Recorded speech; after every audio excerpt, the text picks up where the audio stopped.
Hi friends, ఈరోజు కొత్త ration కార్డులు అనేది రిలీజ్ చేయడం జరిగింది మన ఆంధ్రప్రదేశ్లో. ఇందులో 3 సర్వీసులు రిలీజ్ చేయడం జరిగింది. కొత్త బియ్యపు కార్డు దరఖాస్తు, బియ్యం కార్డులో సభ్యులను చేరిక, బియ్యం కార్డు విభజన, బియ్యం కార్డు సభ్యుల తొలగింపు, బియ్యం కార్డు సిలిండర్, బియ్యం కార్డులో చిరునామా మార్పు, రేషన్ కార్డులో ఆధార్ సీటింగ్ తప్పులు ఉంటే సరిచేయట. ఈ ఏడు కాలంలో వదులుంటారు, సర్వీసులు వదులుంటారు మన గ్రామ సచివాలయంలో. మన ఆంధ్రప్రదేశ్లో రేషన్ కార్డు సర్వీసులను దరఖాస్తు చేసుకోవడానికి మే 31 తేదీన గడుపు ముగుస్తుంది. ప్రస్తుతం రాష్ట్ర వ్యాప్తంగా ఉన్న గ్రామాల్లో వార్డు సచివాలయాలు దరఖాస్తులు తీసుకుంటున్నారు. మే 2వ వారం నుండి వాట్సాప్ ద్వారా రేషన్ కార్డు సర్వీసులు కూడా చేయడం జరుగుతుంది. ప్రస్తుత ప్రజలందరికీ కల్పించడం జరుగుతుంది. జూన్ నెల నుండి స్మార్ట్ కార్డ్ అనగా క్యూఆర్ కోడ్ ఉన్నటువంటి ఏటీఎం కార్డు సైజులో ఒక రేషన్ కార్డు టైప్గా రాష్ట్ర వ్యాప్తంగా ప్రజలకు ప్రభుత్వం పంపిణీ చేస్తుంది. వీటి కోసం వేచి చూడాలని కోరుకుంటున్నాను. ఫస్ట్ రిలీజ్ చేసిన 7 సర్వీసుల్లో ఫస్ట్ సర్వీస్ వచ్చి కొత్త బియ్యపు కార్డు దరఖాస్తు. ఈ కొత్త బియ్యపు కార్డు అంటే న్యూగా మ్యారేజ్ అయిన వాళ్ళకి ఈ కొత్త బియ్యపు దరఖాస్తు చేసుకోవచ్చు. రెండోది వచ్చి బియ్యపు కార్డులో సభ్యులను చేరిక. ఈ బియ్యపు కార్డులో సభ్యులను చేర్చాలంటే న్యూగా పెళ్ళైన వాళ్ళకి పిల్లలు పుట్టుంటారు కదా, వాళ్ళ కొడుకుని కూతుర్ని యాడ్ చేసుకోవాలని యాడ్ చేసుకోవచ్చు. వాళ్ళ పిల్లల్ని మ్యారేజ్ అయిపోతుంది, వాళ్ళ పిల్లల్ని డిలే చేసేయచ్చు. ఈ సభ్యుని చేరిక.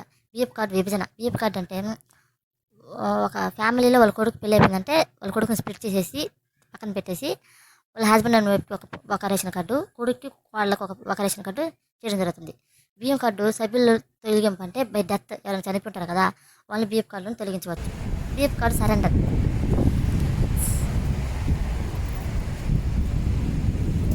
తర్వాత బియ్యపు కార్డు సరెండర్. ఈ బియ్యపు కార్డు సరెండర్ అంటే బోగస్ కార్డ్స్ ఉంటాయి కదా, ఒకరికి రెండు కార్డ్స్ ఉండడం, రెండు దగ్గర రేషన్ తీసుకోవడం, చాలా రకాలుగా ఉంటాయి ఫ్రాడ్ చేసేవి.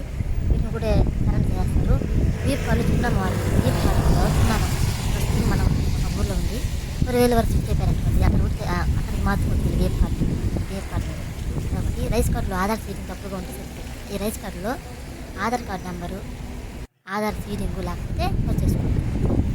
ఈ మద్దతు సమాచారం మీరు కావాలంటే గ్రామ వార్డు సచివాలయాలను సంప్రదించండి చెప్తారు.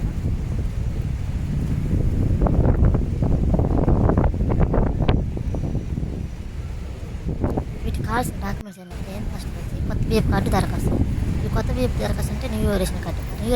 కొత్తగా మ్యారేజ్ అయిన వాళ్ళకి కదా ఈ కార్డు వస్తుంది. వీళ్ళకి వాళ్ళ మ్యారేజ్ ఫోటో, వాళ్ళిద్దరు ఆధార్ కార్డులు అంటే హస్బెండ్ పేరుతో ఉన్న చిరునామా, హస్బెండ్ పేరుతో ఉన్న సార్ నేమ్ 2 ఆమె ఆధార్ కార్డులు ఉంటే ప్లస్ ఫోన్ నెంబర్ కూడా కంపల్సరీ లింక్ అయ్యి ఉండాలి. ఉంటే కొత్త బియ్యపు కార్డులో యాడ్ చేస్తాం. వచ్చి కొత్త న్యూగా మ్యారేజ్ అయిన వాళ్ళకి మ్యారేజ్ ఫోటో, వాళ్ళ పెళ్లి కార్డు, పెళ్లి పత్రిక, ఇద్దరు ఆధార్ కార్డులు సరిపోతుంది, ఇంకేం అవసరం లేదు. ఈ బియ్యపు కార్డులో సభ్యుని చేరికంటే సభ్యులను ఎవరు చేర్పించాలంటే ఒక మన పిల్లలు అంటే పాపని బాబు చేర్పించి వాళ్ళకి కంపల్సరీ వాళ్ళకి ఆధార్ కార్డు చేయించి ఉండాలి. ఆధార్ కార్డు జెరాక్స్ ఇస్తే సరిపోతుంది. ఈ బియ్యపు కార్డు విభజన స్ప్లిట్ చేయాలనుకోండి, చేయాలన్నా సేమ్ టు సేమ్ అంతే, వీళ్ళ ఆధార్ కార్డు సరిపోతుంది, ఇంకేం అవసరం లేదు. ఈ బియ్యపు కార్డు సభ్యులను తొలగింపు.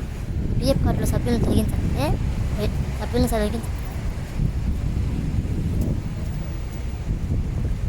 ఈ బియ్యపు కార్డు సభ్యులు తొలగించుకుంటే ఎవరైనా మన కూతురు కొడుకులకి ఏమైనా పెళ్ళి అయిపోయి ఉంటారు కదా, వాళ్ళకి వేరే న్యూ రేషన్ కార్డు కదా కావాలి కదా, అందుకని వాళ్ళకి తొలగించేస్తారు. బియ్యపు కార్డు సరైన అంటే కార్డు రెండు దగ్గర రేషన్ కార్డు తీసుకోవాలి వాళ్ళని సరైన చేస్తారు. ఈ బియ్యపు కార్డు చిన్నామంటే ఇప్పుడు మనం ఉన్న ప్రజెంట్ ప్లేస్ నుంచి వేరే ప్లేస్ అయినా కూడా అడ్రస్ చేస్తాం. ఈ రైస్ కార్డులో ఆధార్ సీటింగ్ కంపల్సరీగా ఉండాలంటే రైస్ కార్డులో ఆధార్ సీటింగ్ అంటే ఒక Aadhaar card bank account seating ఎలా అవసరమో అలాగే రైస్ కార్డుకి ఆధార్ కార్డు సీటింగ్ కూడా అంతే కంపల్సరీ ఉండాలి. వీటన్నిటికీ ఏది ఎక్కువ మ్యాండేటరీ డాక్యుమెంట్స్ అంటే ఆధార్ కార్డుకి ఫస్ట్ మన అడ్రస్, ప్రజెంట్ ఉన్న అడ్రస్ ఉండాలి, ప్లస్ ఫోన్ నెంబర్ మాత్రం కంపల్సరీ లింక్ చేయాలి. 2 ఉంటే చాలు. తర్వాత ఏ డాక్యుమెంట్స్ అంత మ్యాండేటరీ ఏం అవసరం లేదు. ఒక కొత్తగా పెళ్ళైన వాళ్ళకి మాత్రం మ్యారేజ్ సర్టిఫికేట్ కావాలంటున్నారు. అది ఇంకా చెప్పట్లేదు కానీ అవసరం అంటున్నారు. పోయిన గత ప్రభుత్వం జగన్ ప్రభుత్వంలో మ్యారేజ్ సర్టిఫికేట్ కంపల్సరీ అన్నారు. ఇప్పుడైతే అంత అవసరం లేదు అంటున్నారు, కానీ చూద్దాం తర్వాత తెలియదు.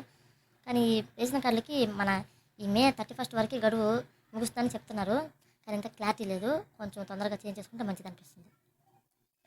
చాలామంది ఉన్నారు కదా, ఎక్స్టెండ్ కూడా చేయొచ్చు, కానీ కన్ఫామ్గా తెలియదు.